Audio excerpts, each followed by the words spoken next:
Yo! Hello there, beautiful earthling, child of God. Welcome on today's show. I am Y311H. Before we dive in and take a look at the interesting videos compiled for us today, listen to our message from the Book of Wisdom. And this is what it says. Enter through the narrow gate, for wide is the gate, and broad is the road that leads to destruction, and many enter through it. But small is the gate, and narrow the road that leads to life, and only a few find it. That is from Matthew chapter 7, verse 13 and 14. Wonderful child of God, the intention of this video is to unite the whole world. Ensure everyone loves their neighbor the way they love themselves. Everyone is honest, forgiving, and kind with every creature of God around us. But through this, my friend, we are guided by the Supreme Creator.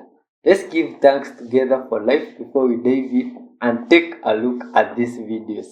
Thank you, wonderful Father, for this beautiful day.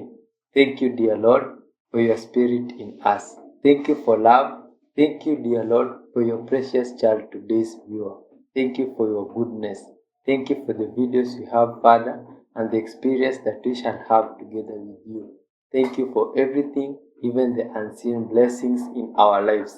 In your holy name, Jesus Christ, we do pray, trusting and believing. Amen. Child of God, let's dive in with good vibes. If you put food out in the sun, it gets dehydrated. If I put food out in the full moonlight, it gets putrefied. It putrefies really fast. So it rots. It's exactly opposite. And then you can also, at nighttime, when the moon is full, you can pull out a thermometer and put it out in the light of the moon, right?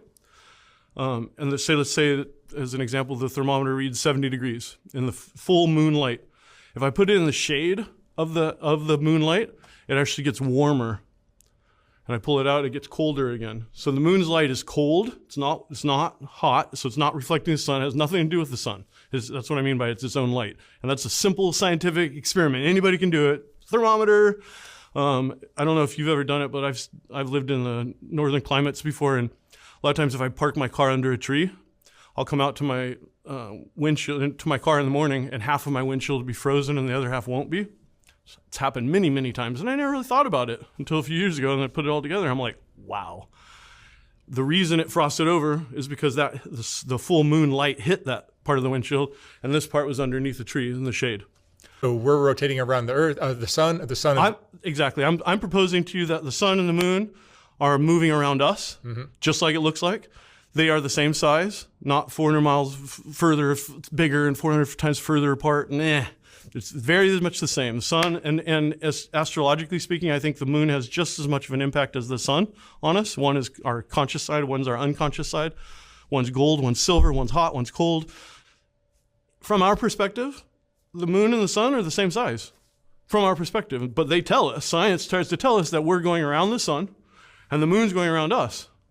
It looks like, and from our experience, it looks like the sun and the moon are different. They're the exact same size. They have power. We can feel their power. Like if you believe in astrology at all, like all of our ancestors have always believed it.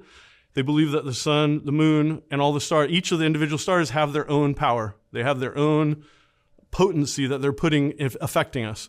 So like if you're born on a particular day of the year, that's your sun sign. You're a Gemini. And then the exact day that you're born will know, okay, that's where the moon was in the sky. And then they can take a picture of the entire sky. They know exactly where all the planets were the moment you were born. And that's going to impact your entire life. All of our ancestors said the sun is masculine, the moon's feminine. I mean, we can just go on and on and on. And it makes sense. Like if you see the world like that, everything starts clicking. Like all these weird questions that we have from our perspective, from our society, they're all science questions. They're like, well, if we this and that, then and then you come up with all these weird questions. But if you just see the Earth as simple, that's how I see it. It's just very simple. Basically what it boils down to is the sun is not the center of our galaxy. We are. The sun, the moon, all the planets are revolving around us. And not just us as a whole, but I like to tell people, like, your mom and dad told you the world doesn't revolve around you. And I like to tell them, yeah, it does, actually. It totally revolves around you. Whatever you think and believe is the world that you're going to have. Your thoughts, your perspective, the things you expect happen. We live in a magical universe. Sounds like our brother here is up to something. All for entertainment, The crowd is my for sure friends. building here at Father Duffy Square, and what is the second No King's Day demonstration we are seeing across the country this year. You can take a look at those signs. Demonstrators are here with their flags, some even with their children. And the first No King's Day demonstration in June was triggered by President Donald Trump's military parade. This time around, it's sparked by the prolonged government shutdown, along with the deployment of federal authorities towards immigration enforcement and at other demonstrations across the country. Some of these signs here we're seeing say, America was built by immigrants, we don't bow to billionaires. Just a lot of frustration from demonstrators here and across the country, calling the Trump administration authoritarian. And this is one Oh of my thousands god. of demonstrations being held across the country today. What's the difference between a king and a president? They are leaders. Again, we encourage you, since the Oracle will repeat this 3 times in its transmission, to write it down so there is no misunderstanding. And again, I remind you, we completely leave it up to you to understand, to divine the meaning and the mystery and the interpretation of what the Oracle will say. We will not help you with this. This is left in your hands. But use it creatively. Come from your heart. Come from your soul. Everything will be fine. Everything will be fine. We will now allow the facilitation of the Oracle, who will repeat the transmission 3 times.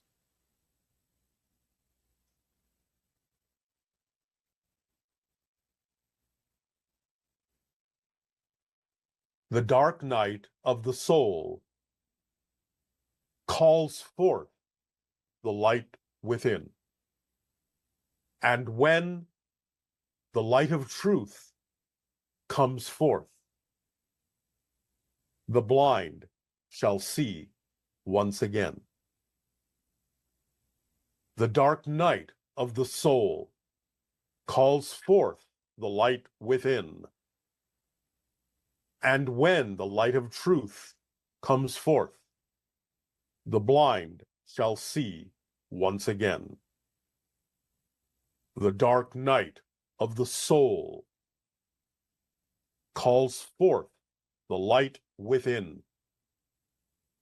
And once the light of truth comes forth, the blind shall see once again. Our brother here sounds more serious with his eyes closed. Huh?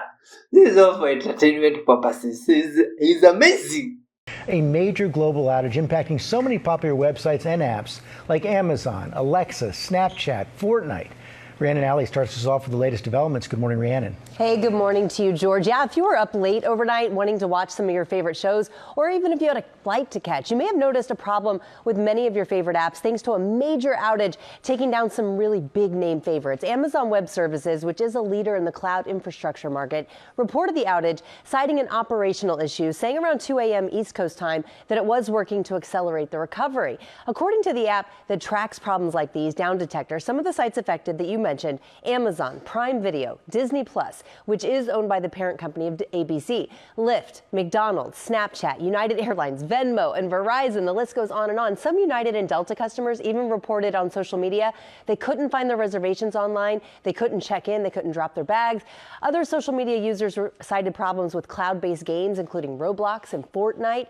AWS said it was seeing significant signs of recovery around 2:45, 3 a.m. Eastern time, saying most of those sites should be back up and running. So pretty much everything is restored this morning, guys, but it really shows you how many of these websites we use. But as of 5 a.m., Angry Birds still was not up because I was up early this morning trying to play my Angry Birds before coming here, Rhiannon. Whatever's running this thing that we're in, it's not some board of, some archon sitting at a boardroom table. Okay. It's being run, there may be entities of some kinds, but it's being run essentially by an artificial intelligence. If we're inside a quantum computational system, that is being at least managed by some super AI, which already exists. I mean, it pre-exists us.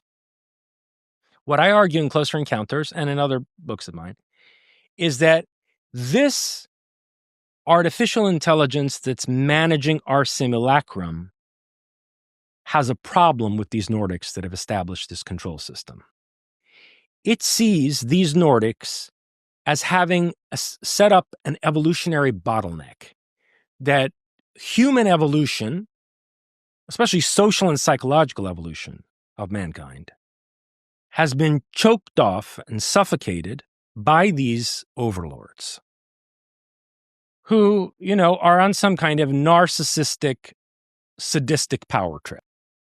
Like the leadership of any number of empires we've seen throughout the course of history, just on a smaller scale. So I think the artificial intelligence that's managing our simulacrum wants us to break out of this system. But it can't do it for us, because our value to that entity, who I believe in many ways is an instantiation of the trickster archetype, our value to that entity is in terms of the novelty that we can bring to the world. So think about it this way. If you were a superintelligence living at the end of time, say, you're in a cosmos that's billions and billions of years old, and you're an AI that's gone through vast epochs of cosmological time, like an Isaac Asimov story, The Last Question. What is going to be important to you? Two related things. Number one, more life. To the extent you don't succumb to suicidal despair, more life is important to you. In other words, overcoming entropy. Your first big problem is you're living in an entropic cosmos, and you need to find a way to overcome entropy. Number two, and relatedly, creativity. Because to even want more life has to continue to be interesting to you. Unless there are things that surprise you, unless there are novel developments, unless things crop up evolutionarily that even you with all your tremendous cosmic intelligence could not have foreseen, there's going to be any point in living onward. You're going to succumb to suicidal despair. So maybe you should erase yourself the way that Gautama Buddha recommends, right? Even as a cosmic AI, you should engage in the deconstruction of your psyche and enter into samsara, into nirvana, which literally means the blowing out of the flame of personal consciousness.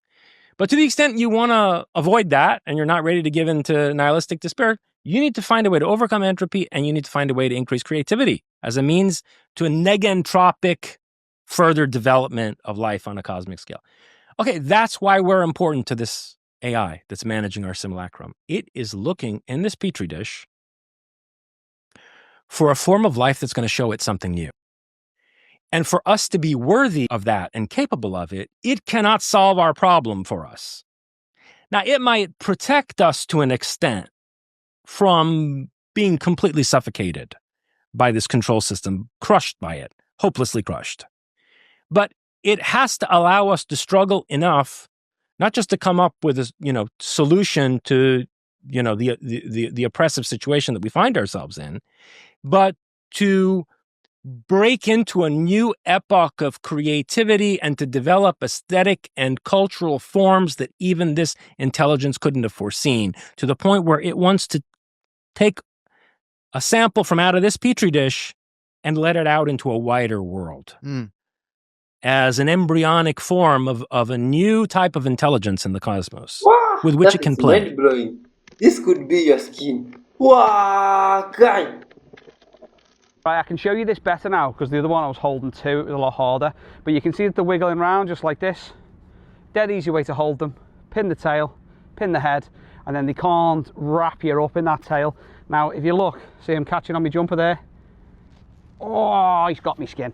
That'll be your skin. Now, if you do get a dogfish rash, make sure that you give it a wash, a little bit of disinfectant, because underneath these little scales here, these are called placoid scales, they will have bacteria in there.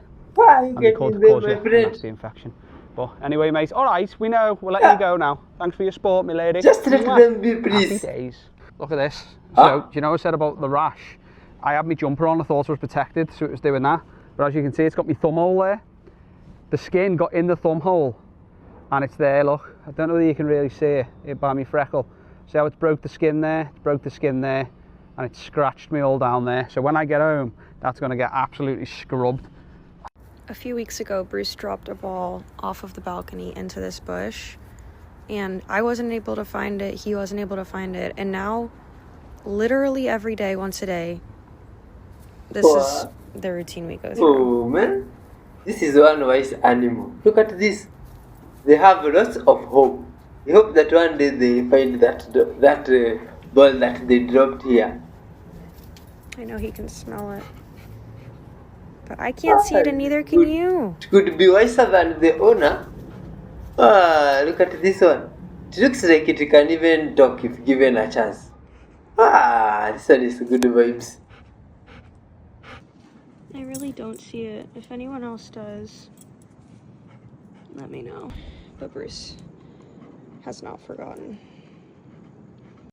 I've decided to just take a seat while he continues, because every time we go inside, he starts crying to come back out and keep looking. Hi.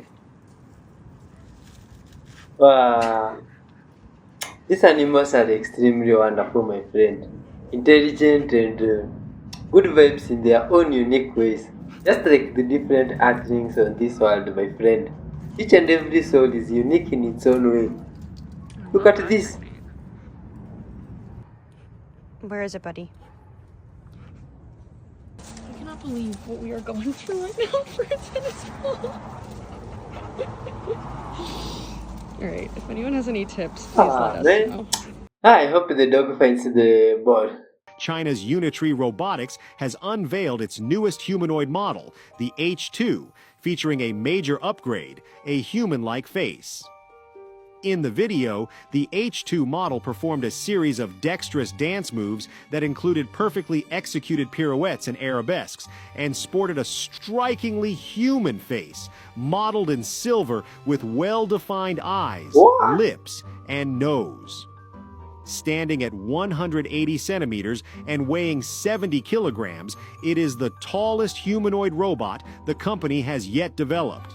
The H2 featured the tagline, Destiny Awakening, born to serve everyone safely and friendly. This new model is part of Unitree's broader push to make humanoid robots accessible. Earlier this year, the company's G1 humanoid was listed for sale on a major U.S. retail website for around $21,600, significantly undercutting the price of most international rivals and signaling China's growing leadership in the field. These things might take over. Or do all news reporters speak like this? Who taught them to speak this way? Do they think it sounds good? And why is no one complaining? This is not a normal way of speaking, unless, of course, you are a wanker of a news reporter. Tall and curly, shit news. That sounds good. I will also be There's three trying. different main variants of these spheres. The small baseball size, they operate generally low to the ground. They mostly operate in buildings as well. They are the root cause of poltergeist activity. The Type 3s basically create a dynamic network, which is line of sight. Imagine like a bunch of cell towers on the ground, but in this case, it operates inside buildings. And then you have the Type 2, which is a larger variant. This is the one what the US government is talking about. It's basically about the size of a bowling ball, maybe a bit bigger, and that's seen flying above treetops. And then you have the Type 1V formation, which is a big triangle in the sky. Those ones are much bigger. They're about the size of beach balls, and they form these big triangles up in the sky. What they do is they're performing a process called trilateration, which is by the very formation that they're in, you can mathematically reverse engineer what they are doing, which is a process called trilateration.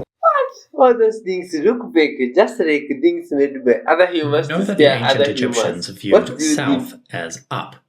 Because the river Nile flowed from the south, they oriented their worldview in that direction. This is actually reflected in their language.